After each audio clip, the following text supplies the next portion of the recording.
Today is Monday, September the 2nd, 2024. It's about 5 o'clock, 5:30 a.m. I woke up this morning, my meter said 93. I basically went all night and the insulin pump was turned off. And according to the numbers on my meter, it said zero point 0.0, which means the pump pumped zero insulin in my body since about 9 p.m. last night. Basically, about 8 hours, there's no insulin in my body. When I looked at my meter, it said, I think it was 93.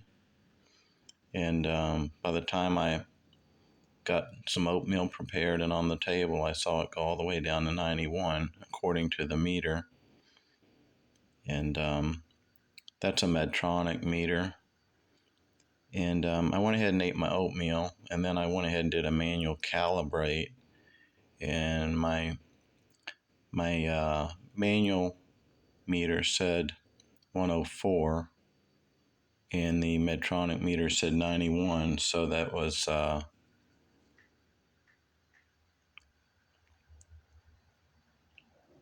13 points off. It's a little early. 13 points off. So I went ahead and calibrated my meter to 104, both of them. But anyways, that's going all night. Waking up, I woke up, it said 93. I wasn't shaky, didn't feel unstable. There was no going into low blood sugar fast or nothing like that. The meter, the sensor automatically updates every 5 minutes. So it went like 93, then 92, then 91. That's the lowest I saw it on the Medtronic meter, which means it went down 1 point every 5 minutes, or in 15 minutes it went down 3 points. I mean, I've seen the thing go down a tremendous amount of numbers in 5 minutes before, as much as 10 or 15 points per 5 minutes, which in in 1 hour, there's 12 sections of 5 minutes. So you can imagine going down 10 points, and at 12 times, that's 120 points, 180 points in an hour with insulin or other problems, which could really put you into a serious situation. But this is absolutely awesome. I continue to thank people for my prayers. I thank the Lord for his healing power. I mean, if I still eat a meal that's too high in carbs, I can still spike my numbers above 200. But actually, lately, the last 2 to 3 weeks, I can eat as long as I eat reasonable, and I'll eat like some oatmeal like I just ate now, and my points will jump 60 to 70 points. So if it's 104 realistically calibrated, you can add even 70 points to that, and that means it might go to 175. And the diabetic doctors and everybody, as long as it's 180 or less, they're happy. I mean, obviously, according to stats and blood labs now, they want you around 85, 70, right in there. They want you less than 100. It used to be 100 as a standard. So this is absolutely awesome. I'm very thrilled. I'm eating very healthy. I try to eat salad at lunch and supper. I just made homemade soup, which homemade soup is nothing but vegetables, all kind of vegetables you can imagine. And so at a lunch meal, I might have a salad, which I used to eat iceberg lettuce, and then I ate romaine lettuce for a while. But now I'm eating the spring mix salad, and then I'm adding something to it called arugula. It's it's a green type of lettuce. It's not really a lettuce, but I mix it about half and half with the spring mix and then arugula, because I heard it was read and studied it was very healthy and good for the metabolism. So I do the spring mix and arugula in my salad with just a regular salad dressing, and I sprinkle a little bit of Parmesan cheese on it. It makes it taste better, and I enjoy it. Anyway, soup and salad for lunch, and then supper time, I usually have another salad like I talked about. And I usually have a half of a TV dinner, which this is a meatloaf TV dinner with sweet peas and mashed potatoes, very small portion of everything. But I cook it and then I cut it in half, and I only eat half of a dinner at supper, and then I save another half a dinner either for lunch or supper the next day. So I don't overindulge even in a meatloaf dinner, which is only meatloaf, sweet peas, and mashed potatoes. So I'm eating in very conservative portions, and if my stomach doesn't feel good for whatever reason, I snack on little goldfish because they tend to be less salty, and I don't want to put too much salt in my body. I eat oatmeal for breakfast and oatmeal when I need to adjust my blood sugar because it helps stabilize it. Um, when you eat oatmeal, when it goes into the bloodstream, it sort of thickens. The same way you can cook oatmeal on a stove and you'll see it get thick and it'll actually stick to the walls of the bowl and the pot, and it takes quite a bit of work to scrub it out. Well, the oatmeal tends to thicken when it goes into your body as well.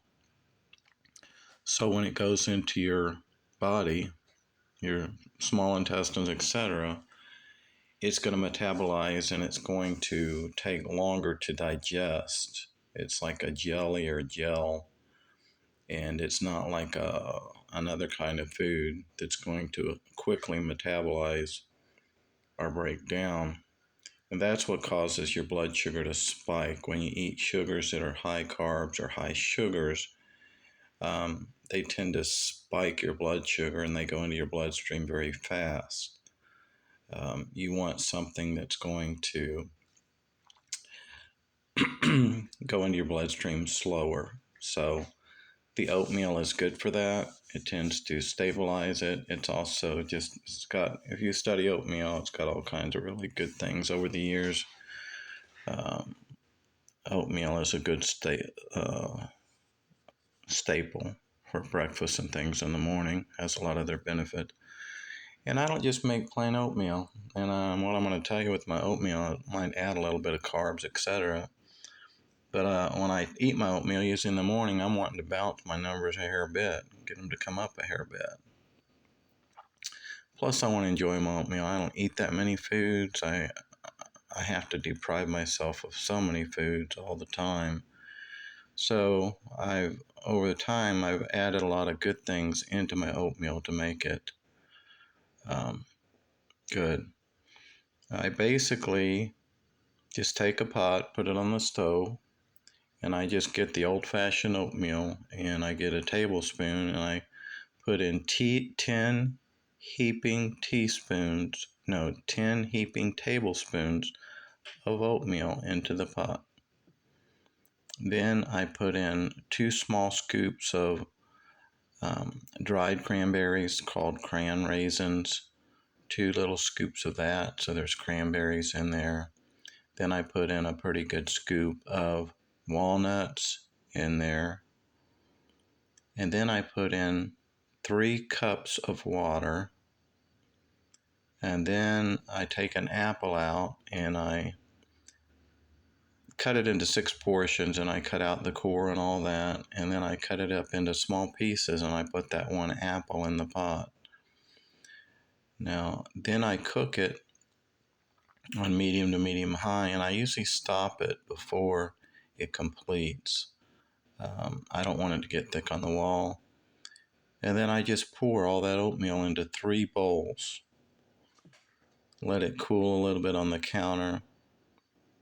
And then I put those 3 bowls of oatmeal in my refrigerator in a closed compartment or a tray, crisper tray. Then when I need oatmeal, I pull out 1 bowl of oatmeal. But I cut it in half. So that 1 pot of oatmeal I made with 10 tablespoons of oatmeal is going to make me 6 portions. So they're in 3 bowls. I pull out 1 bowl and I cut it in half and put it in a new bowl. And then from there, I put 1 to 1.5 tablespoons of blueberries in each bowl. 1 for the one I'm going to eat and 1 for the one in the future. To the second bowl I just portioned it off to. Then I use soy milk. I pour soy milk into the cavity on the empty side of the bowl until it's level. And then I heat it up for 2 minutes in the microwave. So the reason why I use soy milk, I used to use regular milk, but by the time I got through with a quart or a half a gallon of milk, within 2 weeks, my milk was going sour on me and bad. And some people have problems with dairy, and I've been more careful with my dairy, including cheese, which I love cheese, and I quit eating cheese completely.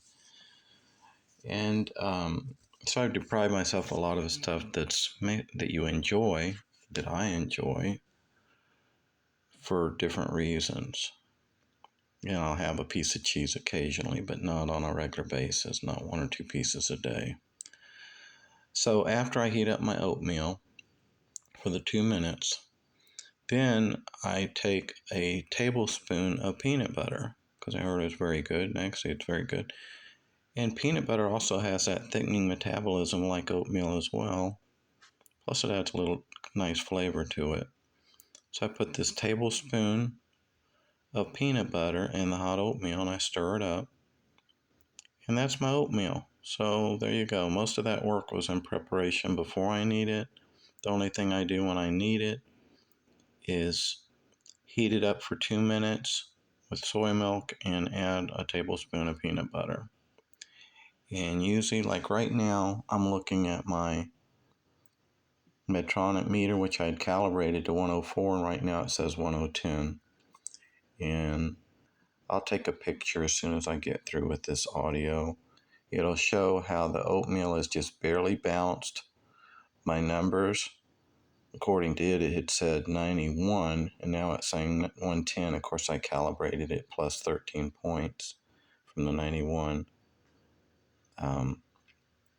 from 91 to 104. So it's actually come up about 6 points just in about 15 minutes, but that's still a reasonable number. So I'm going to close out this audio. This is just another update. This is a praise report, a thank you for people praying, and also